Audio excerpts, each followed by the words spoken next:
Nous allons lire en 1 Roi, au chapitre 19, versets 1 à 4.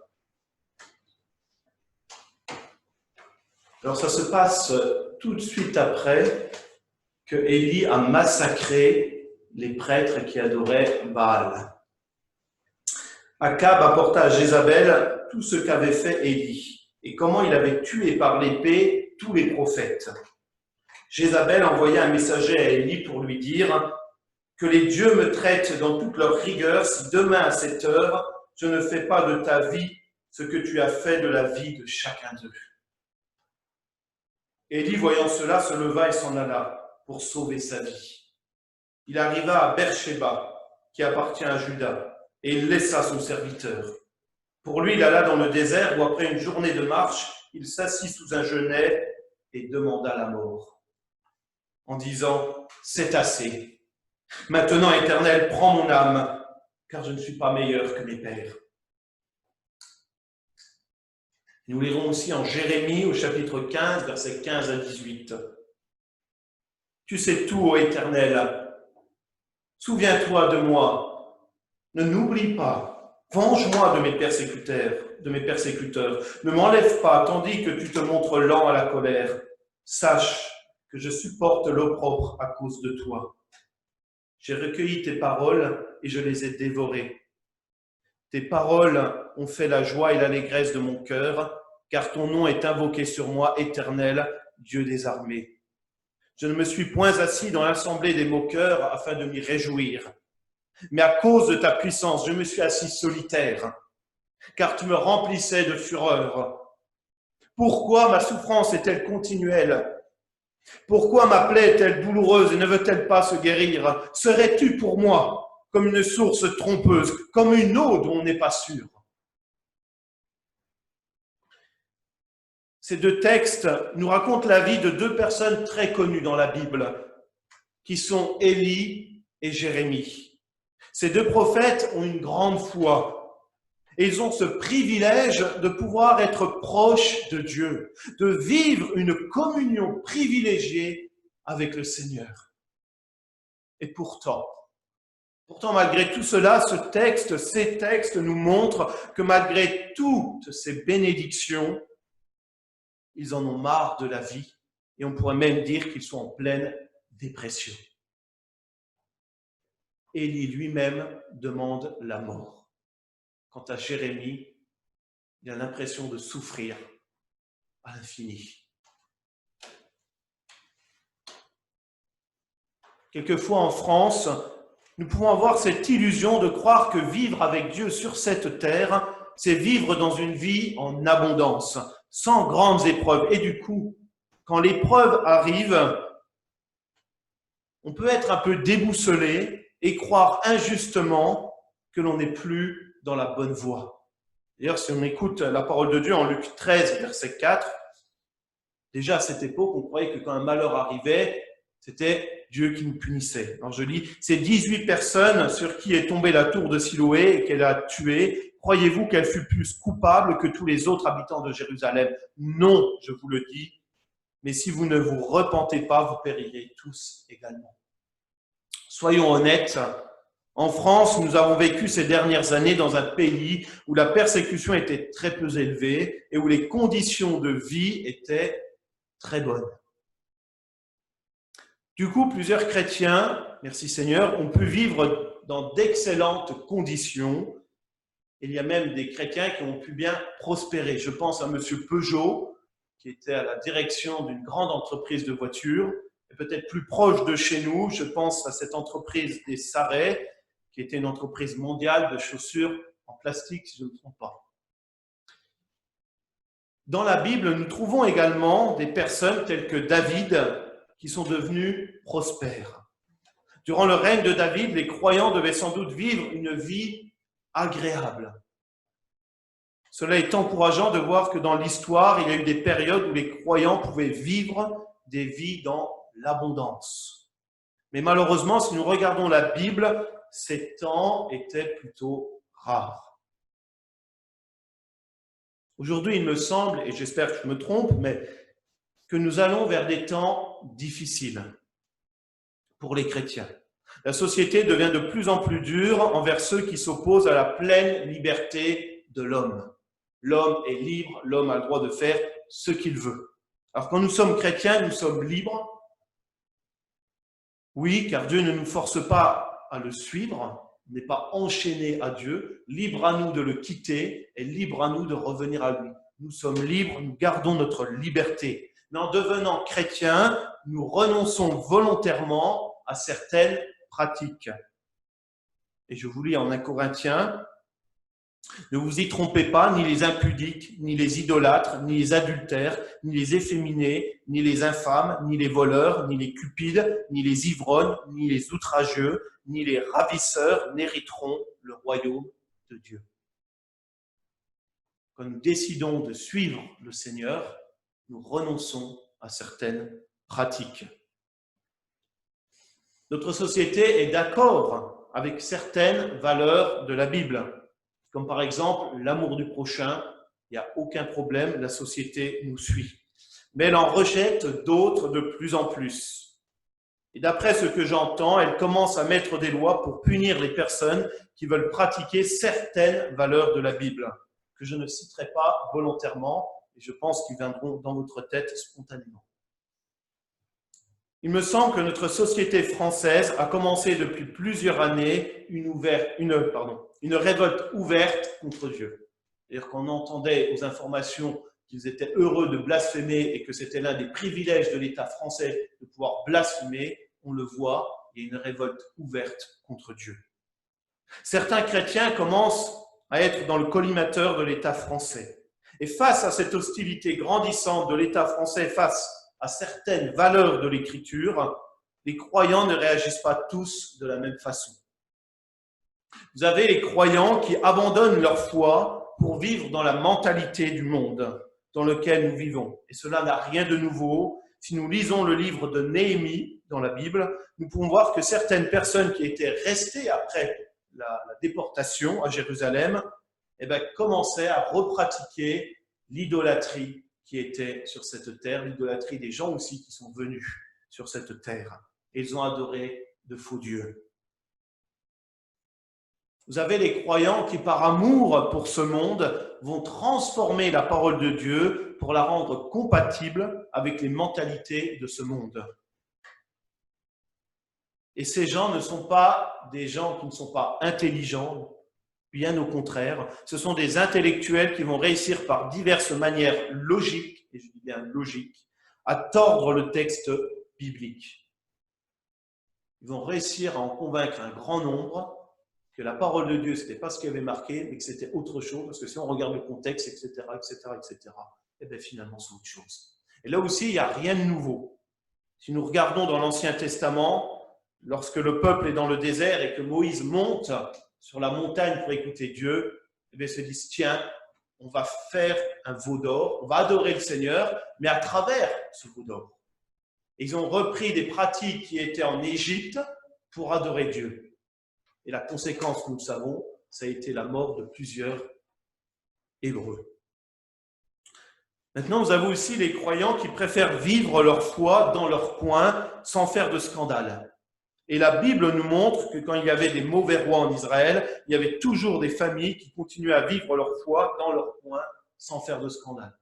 Alors quelquefois, quand les rois étaient vraiment durs, il allait les persécuter, mais quelquefois, le roi laissait faire et ses familles vivaient leur foi juive dans leur coin tranquillement. Et vous avez enfin ceux comme Jérémie et Élie qui vont ouvertement choisir de dire ce que la parole de Dieu pense de la mentalité du monde dans lequel ils vivent.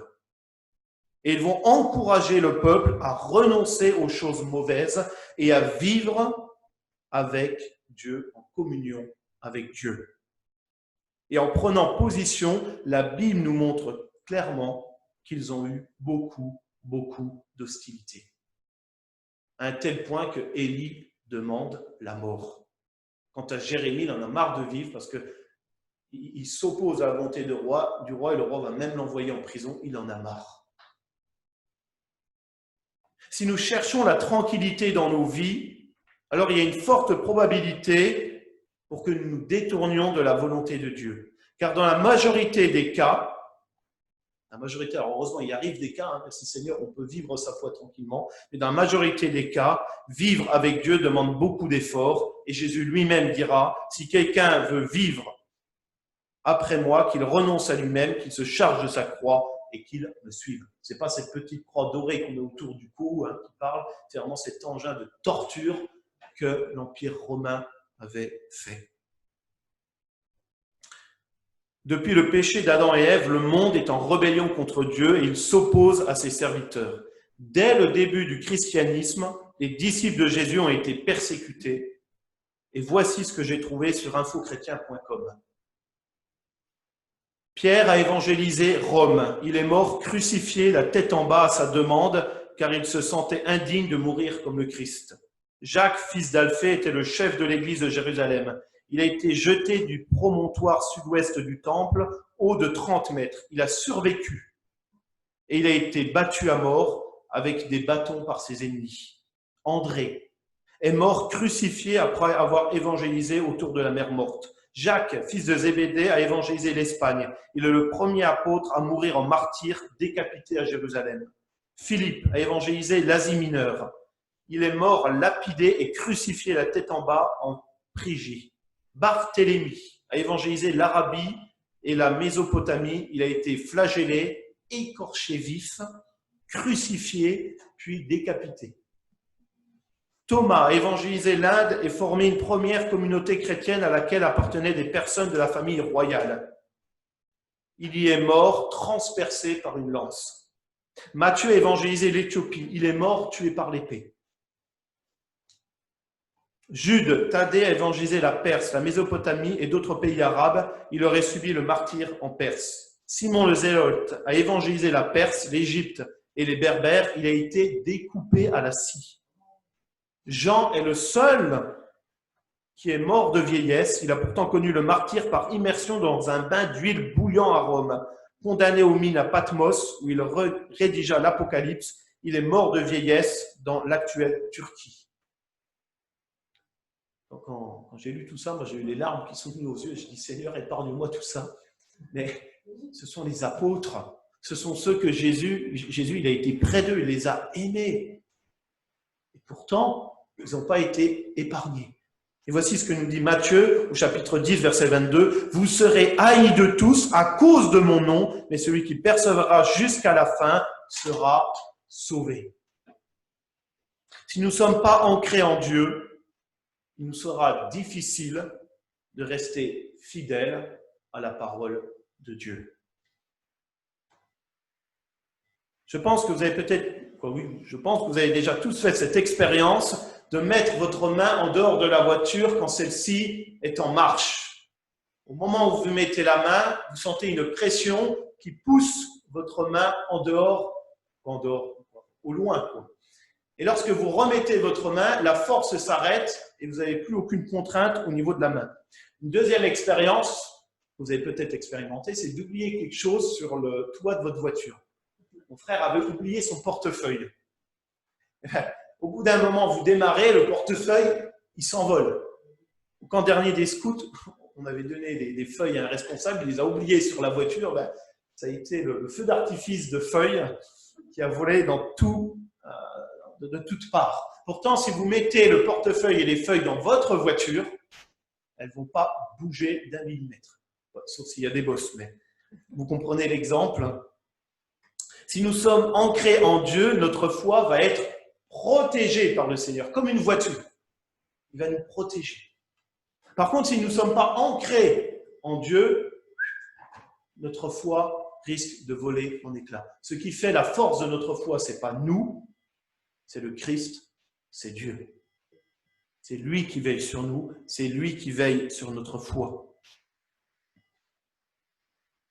Être ancré en Christ, ce n'est pas quelque chose d'automatique qui se fait le jour de notre baptême une fois pour toutes. Certains le pensent, mais se trompent. Et on a malheureusement cet exemple du roi Salomon. Il commence très bien, il a toute la sagesse, il est en Dieu, et à la fin de sa vie, il va s'écarter. On a aussi ça, il y en a plein d'autres, je ne vais pas tous vous les citer, mais aussi de beaux exemples qui sont restés ancrés en Christ. Être ancré en Christ ne demande pas forcément beaucoup d'efforts, mais elle demande une certaine rigueur sur le long terme. Élie et Jérémie et les apôtres de Jésus avaient des vies ancrées dans le Seigneur et le Seigneur les a aidés à y rester. Par exemple, après le reniement de Pierre, tragique, Jésus lui-même va venir pour aider Pierre et à le remettre sur le bon chemin, à l'aider, à l'aimer, lui pardonner et l'encourager à revenir au service du Christ. Avoir une vie ancrée en Dieu demande de la rigueur, car il faut veiller à avoir une relation équilibrée avec lui. Et pour avoir une relation équilibrée avec Dieu, il est important de veiller sur plusieurs choses. Tout d'abord, il est nécessaire d'éviter que dans notre relation avec Dieu, tout tourne autour de moi, autour de nous. Par exemple, si vous ne faites que des prières pour remercier Dieu pour ce qu'il fait pour vous, pour nous, ou que faire des demandes pour nous, tout va tourner autour de nous. Et une relation qui tourne autour de nous est toxique pour notre relation avec Dieu. Car il me semble qu'une relation qui tourne autour de nous est favorable à l'égoïsme et à l'orgueil. On devient égoïste car, à mon sens, à force de demander que pour nous ou pour les hommes, on oublie de savoir ce que Dieu veut, ce qui est bon pour Dieu. Alors que quand je prends cette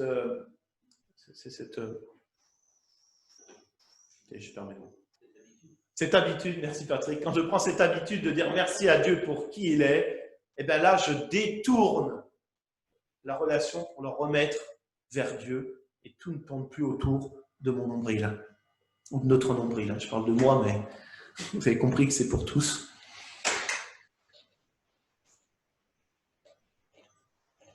Orgueilleux. On devient orgueilleux car il me semble qu'à force de tout ramener à soi, on a tendance à se persuader de sa propre excellence et avec le temps, il y a le risque de se sentir inconsciemment supérieur à Dieu. Et je dis inconsciemment car il n'y aura pas une confrontation directe avec Dieu, mais indirecte. Comme par exemple, on va déformer les interprétations bibliques car à force de tout ramener à soi, on change les choses. On se persuade que finalement, c'est mon point de vue qui est le mieux. Je suis dans la vérité, les autres sont dans l'erreur. Ça, c'est très humain. À l'inverse, il faut éviter d'avoir dans notre relation avec Dieu un effacement total de soi-même. Par exemple, ne faire que des prières pour dire merci à Dieu pour qui il est et pour ce qu'il fait pour les autres et on s'oublie totalement. Ça aussi, c'est nocif pour notre relation avec Dieu, parce que Dieu nous aime tels que nous sommes et nous avons du prix aux yeux de Dieu. Et Dieu veut notre bien. Dieu veut nous aider. Et il est important dans notre relation d'être présent, de aussi parler de nous, de dire au Seigneur ce que nous ressentons, de demander au Seigneur ce que nous avons besoin. Demandez et vous recevrez, dit le Seigneur. Il ne faut pas un effacement total de soi. Le bon équilibre, ce n'est pas non plus trouver un équilibre entre ma volonté et celle de Dieu et faire le mieux. Ça, on n'est pas bon, on est dans le compromis. C'est pas bon non plus. À mon sens, une relation équilibrée avec Dieu, c'est faire la volonté de Dieu tout en faisant attention à y prendre plaisir. Être heureux de faire la volonté de Dieu. Si je me force à faire la volonté de Dieu, ce n'est pas bon du tout. C'est un peu comme forcer une clé dans une serrure. Je ne sais pas si vous avez déjà fait cette expérience. Ça m'est arrivé de casser une clé dans une serrure et alors là c'est vraiment catastrophique. Ah bah dis donc. C'est le repas. C'est le repas, d'accord. Merci ma chérie. Les pharisiens se forçaient à faire la volonté de Dieu et finalement, certains sont passés à côté de Jésus. Quel drame. Ils voulaient plaire à Dieu. Ils voulaient être des hommes saints. Jésus est venu, ils l'ont combattu, ils l'ont crucifié. Alors qu'ils voulaient être des exemples pour tous. C'est dramatique. Par contre, si on prend plaisir à faire la volonté de Dieu, cela veut dire que nous y adhérons et qu'on y trouve aussi son intérêt. Il ne faut pas se voiler la face. Si nous adorons le Seigneur, si nous sommes en communion avec lui, c'est parce que nous aussi, nous y trouvons quelque chose. Nous y trouvons l'équilibre. L'équilibre avec le Créateur. Dans toute relation, il est bon d'y trouver sa place. Parce que si vous n'y trouvez pas votre place, ça ne va pas durer longtemps. Hein. Je ne sais pas si vous avez eu des amitiés avec des personnes un peu nocives qui tout tournent autour d'eux et qui veulent toujours tout réclamer. On ne prend plus plaisir de manger avec eux ou de passer du temps avec eux. Et quelquefois, on oublie même de répondre au téléphone quand ils appellent, parce qu'on se dit, oulala, ça va encore passer 1 heure à l'écouter, il ne va même pas me poser de questions. Mais avec Dieu, c'est pareil. Dieu veut une bonne relation avec nous, dans les deux sens. Et qu'on y prenne aussi du plaisir à faire ce qu'il veut. Alors ça va peut-être vous choquer, mais ce n'est pas Dieu qui nous rejoint dans notre intérêt, mais c'est nous qui le rejoignons, car il nous tend la main. Alors, comme c'était un peu compliqué, j'ai essayé d'imager. Donc on va prendre cette fois-ci l'exemple d'une personne qui est dans une piscine et qui est en train de se noyer. Et vous avez une personne qui, tout en restant sur le bord de la piscine, va tendre la main et donc prendre la main et le tirer de la piscine. Dieu a horreur du péché. Il ne va pas rentrer dans notre péché, loin de là, mais il va nous tendre la main pour nous saisir et nous retirer du péché. Tout comme on enlève une personne qui est en train de se noyer tout en restant au bord. Avoir une relation équilibrée avec Dieu va nous aider à tenir bon dans l'épreuve. Mais il faut rester conscient que cette relation ne veut pas nous permettre d'échapper aux épreuves de la vie et de la persécution. Si nous sommes des disciples de Jésus-Christ, il y a une forte probabilité pour que notre vie soit plus exposée à l'épreuve. Comme le disait Matthieu, que nous avons déjà lu, nous serons haïs de tous. Le mot haïr est fort, hein. Et quelquefois, moi le premier, hein, on essaye d'être aimé de tous. Et essayez d'attirer l'amour d'une personne qui vous haït.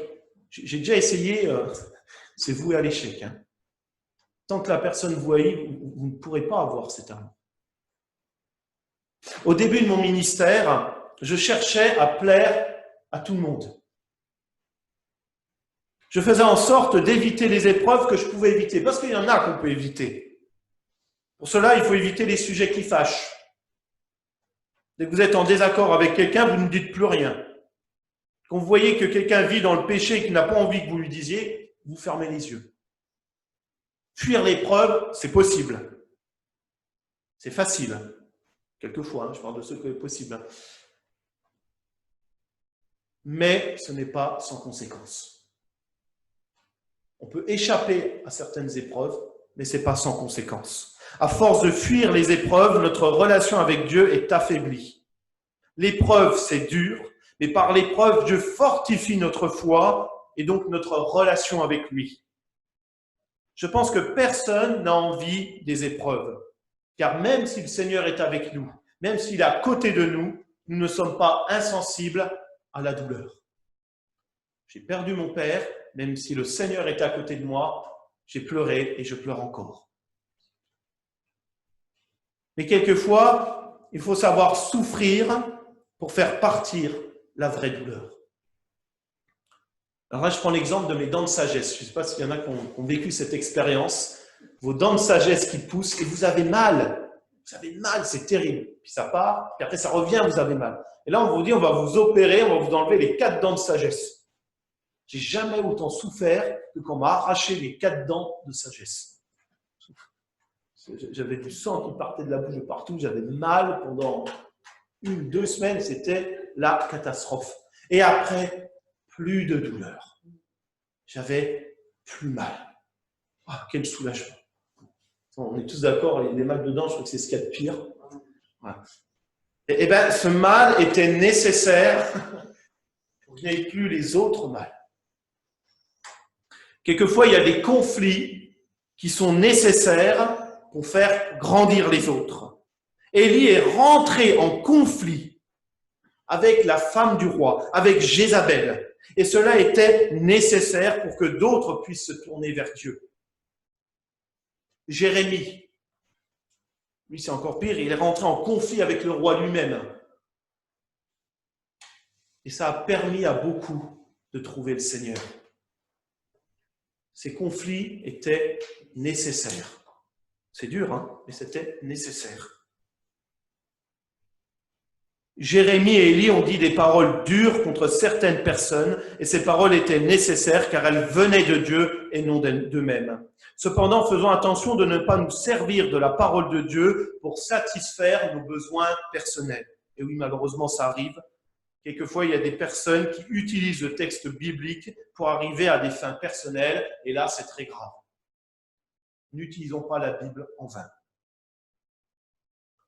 Mais cette démarche, elle se voit très rapidement, parce qu'elle n'est pas faite avec l'amour.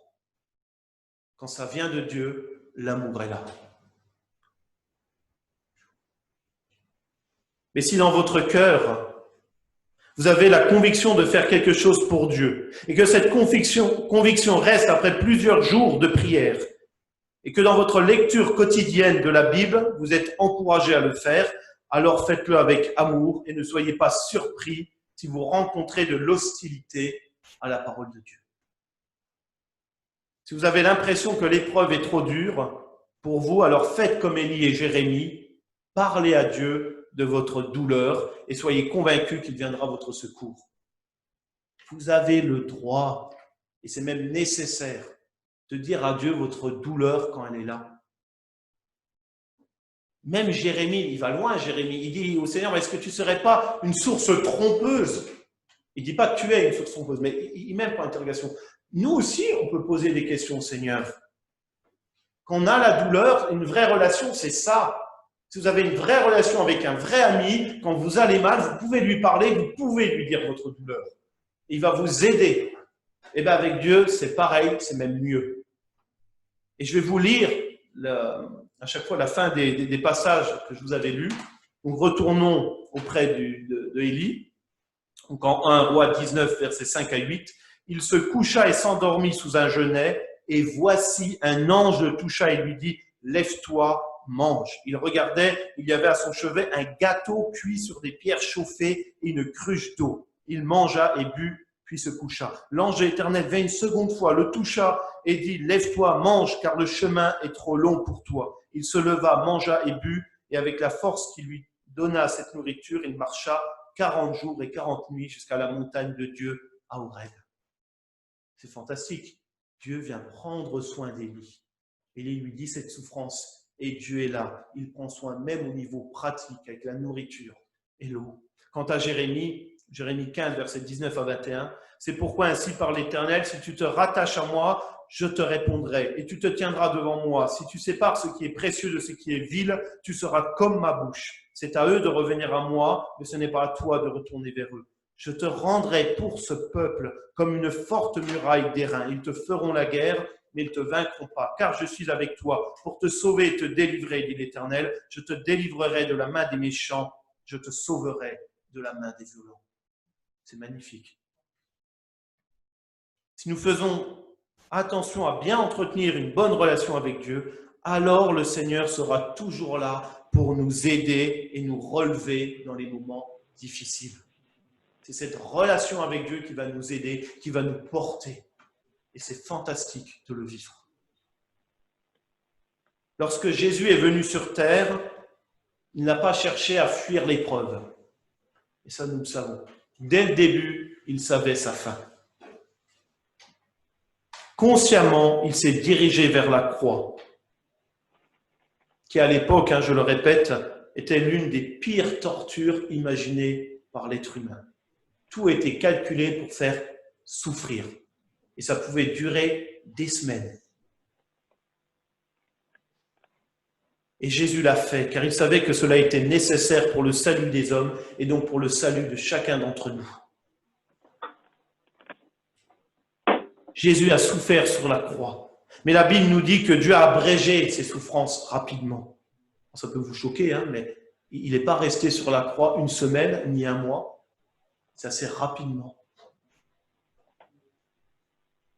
Dieu ne prend pas plaisir à la souffrance. Enlevons ça de notre tête. Hein. Il ne prend pas plaisir à la souffrance de chacun d'entre nous. Il pleure avec nous dans la souffrance. Et il ne va pas nous tenter au-delà de ce que l'on peut. Et moi, je suis persuadé que tous ces disciples hein, qui ont eu une mort tragique, Dieu était avec eux et les a aidés. Et ça n'a pas été au-delà de la souffrance qu'ils pouvaient avoir. Et je terminerai en disant que vivre sa foi, c'est choisir de suivre Jésus tout en étant conscient des difficultés présentes et à venir, mais aussi de notre espérance de vivre un jour dans la plénitude auprès de Dieu pour l'éternité. Amen. Et je vous invite à la prière.